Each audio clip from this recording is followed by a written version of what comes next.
Hello bachcho, let's see this question. This question says if K1 and K2 be first and second ionization constant of H3PO4 and K1 is very greater than K2, which is incorrect here? चार option दिए हुए हैं. In A, H plus ion concentration is equal to H2PO4 minus concentration. In B, H plus ion concentration is equal to root of K1 into H3PO4 concentration. In C, it is K2 is equal to concentration of HPO4 2 minus, and in D, it is H plus ion concentration is equal to 3 times PO4 3 minus. तो सबसे पहले इस question को categorise कर लेते हैं कि किस चैप्टर से है और इसमें लगने वाला की कंसेप्ट क्या है. सो ये क्वेश्चन आयनिक इक्विलिब्रियम से पूछा गया है एंड इस क्वेश्चन को सॉल्व करने के लिए जो की कंसेप्ट रिक्वायर्ड है वो है knowledge about pH calculation of polyprotic acid. Okay, pH calculation of polyprotic acid is required here. क्या होते हैं पॉलीप्रोटिक एसिड? जो कि सोल्यूशन में एक से ज्यादा H प्लस आयन दे सके उनको हम पॉलीप्रोटिक एसिड बोलते हैं. ओके, तो ये की कंसेप्ट यूज करके we can solve this question. तो चलिए इस क्वेश्चन को डिटेल में देखते हैं. हमारे पास जो एसिड ले रखा है that is H3PO4. H3PO4 3 bar dissociate होगा. जब वो फर्स्ट टाइम डिसोशिएट होता है it will dissociate into H plus and H2PO4 minus. इसके लिए डिसोशिएशन कांस्टेंट K1 दे रखा है.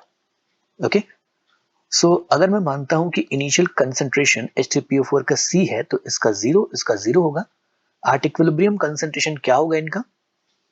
अगर अल्फा डिग्री ऑफ डिसोशिएशन है so it will be C1 minus alpha C alpha C alpha. Okay, so यहां से आप देख सकते हो कि H प्लस आयन का कंसंट्रेशन H2PO4 माइनस के कंसंट्रेशन के बराबर आ रहा है. Right, from here you can see the concentration of H plus ion is equal to concentration of H2PO4 minus. It shows that option A is correct. Okay, so option A तो यहाँ पे correct statement दे रखा है लेकिन answer में हमसे incorrect पूछा है, सो वो हमारा करेक्ट आंसर नहीं होगा. So option A is the correct statement. Option B में क्या है? बोल रहा है कि H plus ion concentration is equal to root of K1 into H3PO4.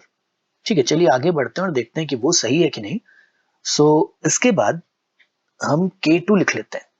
K2 या K2 आप उसको बोल सकते हो.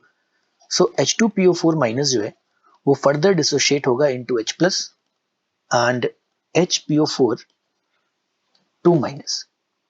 इसके लिए अगर मैं सेकेंड डिसोशिएशन कांस्टेंट लिखता हूं तो वो कितना आएगा? The K2 value which is the second dissociation constant वो हो जाएगी H plus ion concentration into HPO4 2 minus concentration divided by H2PO4 minus concentration. Just अभी हमने एक चीज देखी थी कि H प्लस आयन का कंसंट्रेशन H2PO4 माइनस के कंसंट्रेशन के बराबर है.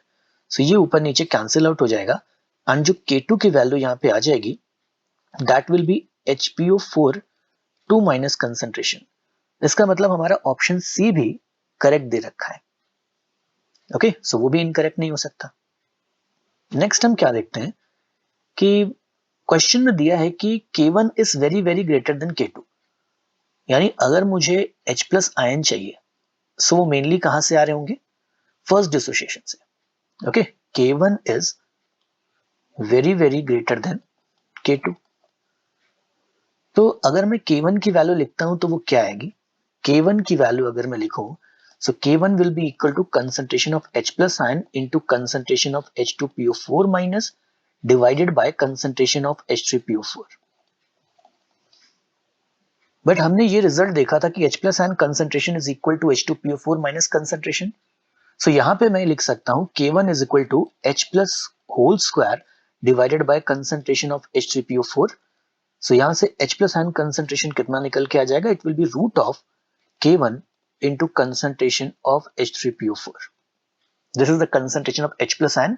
इसका मतलब ऑप्शन सी जो यहाँ पे ऑप्शन बी जो दे रखा है that is also correct. So incorrect option हमारा कौन सा हुआ? Option D. और वो इनकरेक्ट होना भी चाहिए बिकॉज वो ऑप्शन तभी करेक्ट हो सकता है when H3PO4 is 100% dissociating. Okay, अगर वो एक स्ट्रॉन्ग एसिड होता और पूरी तरीके से डिसोशिएट हो रहा होता into H+ ion and PO4 3-, then only वो करेक्ट आंसर होता। लाइक H3PO4 अगर इस तरीके से डिसोशिएट होता तो इसी केस में हम बोल सकते हैं कि the total H+ ion concentration we are getting is 3 times the concentration of PO4 3-। Okay, but ऐसा तो नहीं हो रहा है, it is dissociating in steps, it's a weak acid. इसका मतलब our final answer is option D. I hope you have understood it well. Best of luck.